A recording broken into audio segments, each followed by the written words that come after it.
Update करें आपको, सिंध हुकूमत ने सानिया गुल प्लाजा की फैक्ट फाइंडिंग रिपोर्ट जारी कर दी है। सानिया गुल प्लाजा की 21 सफ़हात पर मुश्तमिल इंक्वायरी रिपोर्ट में कहा गया है कि गुल प्लाजा में आग फ्लावर एंड गिफ्ट शॉप से लगी। दुकान का मालिक नेमतुल्लाह अपनी दुकान 11 साला बच्चे के हवाले करके चला गया था। माचिस जलाने से मसनूई फूलों में आग भड़की। कम उम्र बच्चे को दुकान में छोड़ना संगीन गफलत करार दिया गया है। इसी पर मजीद बात करेंगे, चीफ रिपोर्टर इक़्तिदार अनवर हमारे साथ मौजूद हैं। इक़्तिदार, इस पूरे साने पे 10 से 11 दिन हो चुके हैं, आप कवरेज भी करते रहे हैं, वहाँ की सूरत हाल भी देखते रहे हैं, और जो ऑफिशियल्स वहाँ पर पहुँचे, जो मुतासरीन थे मौजूद वहाँ पर, उन तमाम लोगों से भी आपकी बातचीत हुई। अब ये फैक्ट फाइंडिंग रिपोर्ट हमारे सामने आई है, किस हद तक दुरुस्त समझते हैं इसको? आपका फैक्ट फाइंडिंग रिपोर्ट जो आज हुकूमत सिंध ने जारी की है, गुज़िश्ता रोज इसकी बहुत ज्यादा बाज़गश्त थी, और जिस तरह बताया जा रहा था, शायद आग लगने के तीसरे रोज 20 जनवरी को हमारे रिपोर्टर सलत जाफरी ने इस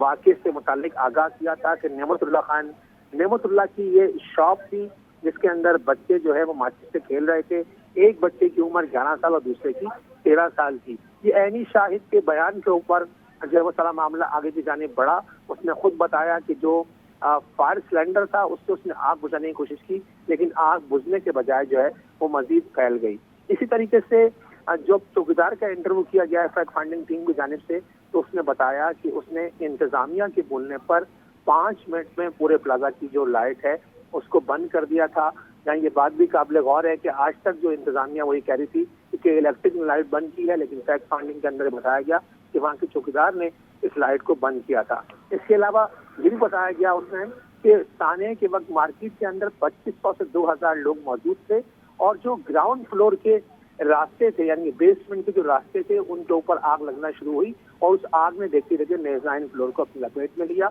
और मेजनाइन फ्लोर पे वो मकाम जो कि दुबई क्रॉकरी की जानिब था वहाँ बहुत ज्यादा आग लगी। इससे सबसे ज्यादा अमवात भी मेजनाइन फ्लोर के ऊपर हुई। ये रिपोर्ट गुज़िश्ता रोज पेश की गई थी, और जिसमें हमने आपको बताया था कि वहाँ पर अच्छा इक़्तिदार, इसमें आगे बढ़ने से पहले हम ये शुरू के जो पॉइंट्स आपने डिस्कस किए हैं इसके ऊपर अगर बात करें, आपने कहा कि चौकीदार की जानिब से ये बयान दिया गया है कि उसको इंतजामिया ने कहा था कि लाइट को बंद कर दिया जाए, ऐसा ही है? जी बिल्कुल, जो फैक्ट फाइंडिंग की रिपोर्ट है उसमें चौकीदार तो इक़्तिदार इसके बाद जो बात समझ आती है, अगर हम देखें अपेरेंटली यहाँ पर लाइट बंद होने की वजह से भी लोग बाहर नहीं निकल पाए, क्या ये वजह भी सामने आई है?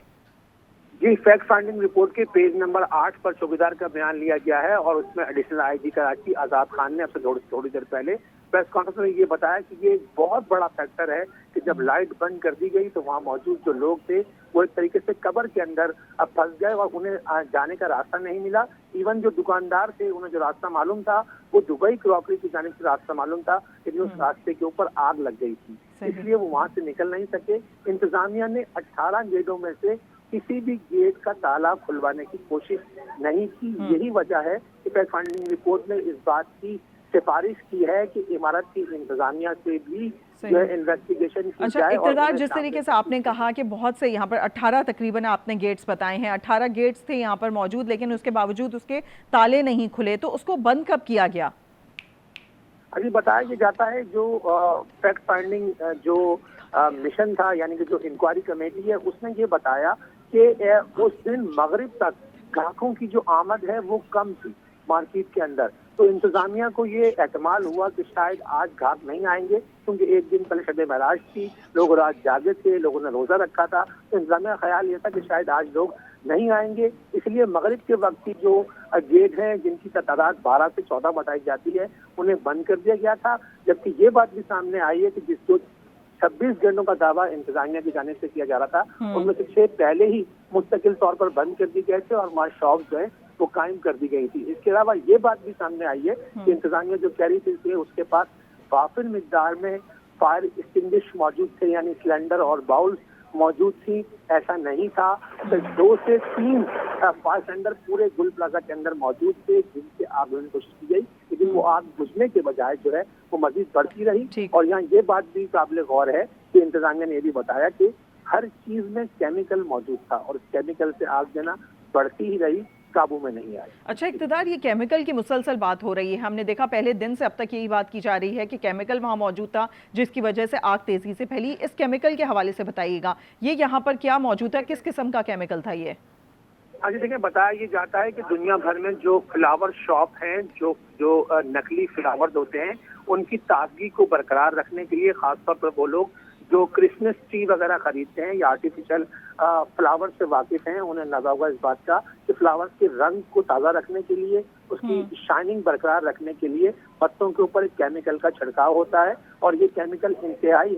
ہائی فلیمیبل ہوتا ہے۔ اس کے علاوہ پتہ یہ بھی گیا ہے کہ ان دنوں جو چائنا سے یا دیگر دوست ممالک سے ڈنر سیٹ آ رہے ہیں، اس میں برتنوں کی شائننگ کو برقرار رکھنے کے لیے ڈبوں کے اندر بھی کیمیکل کا استعمال کیا جاتا ہے تاکہ شائننگ برقرار رہے۔ اس کے علاوہ پلاسٹک اور شیشے کے درمیان ایک پروڈکٹ ہوتی ہے میلامائن، میلامائن کو شائن کرنے کے لیے بھی مختلف قسم کے کیمیکل۔ اچھا اقتدار، آخری سوال، آخر میں یہ بھی بتا دیجیے گا، یہ تمام چیزیں جو آپ بتا رہے ہیں وہاں پر جو آفیشلز موجود تھے یا پھر جن سے بیانات لیے گئے ہیں، کیا کسی متاثرین میں سے بھی کسی کا بیان لیا گیا ہے جو کہ وہاں پر موجود تھا اور آگ لگنے کے بعد وہاں سے باہر نکلنے میں کامیاب ہو؟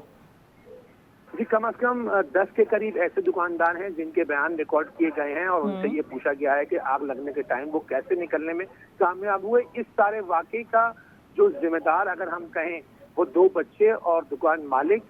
وہ بھی اس وقت وہاں سے نکلنے میں کامیاب ہوئے۔ ان دونوں بچوں سے مکمل طور پر بیان لیا گیا، ان سے پوچھا گیا کہ وہ کس طرح فلاح سے باہر نکلنے میں کامیاب ہوئے، تو ان کا کہنا ہے کہ وہ لائٹ بند ہونے سے پہلے ہی اس طرح سے باہر نکل گئے تھے، جبکہ وہ لڑکا عبدالصمد جس نے اطلاع دی تھی لائٹ بند، جس نے فائر بریگیڈ کو اطلاع دی تھی، اس کے والد کی بھی شاپ جو ہے وہ نیچے تھی، اور وہ اسی شاپ سے باہر نکل کے اس نے روڈ پہ کھڑے ہو کے اس بات کی اطلاع دی تھی۔ تو 10 عینی شاہدین سے بھی بات چیت کی گئی ہے۔ اسی لیے آج کمیٹی نے یہ فیصلہ کیا تھا کہ جن لوگوں کے ڈی این اے میچ نہیں ہو رہے انہیں پریزنس کی بنیاد پر، موجودگی کی بنیاد پر جو ان کے پاس چیزیں ہیں شناخت کر کے ان کی باڈیز جو ہیں وہ حوالے کر دی جائیں۔ اس لیے 10 باڈیز آج صبح جو ہے وہ حوالے کی گئی تھی اسی بیانات کی روشنی میں۔ ٹھیک، اقتدار انور ہمارے ساتھ موجود ہے، بہت شکریہ آپ کا، ہمارے ساتھ تفصیلاً بات کر رہے تھے۔ سندھ حکومت نے سانحہ گل پلازہ کی فیکٹ فائنڈنگ رپورٹ جاری کر دی ہے اور سانحہ گل پلازہ کی 21 صفحات پر مشتمل یہ انکوائری رپورٹ جاری کی گئی ہے۔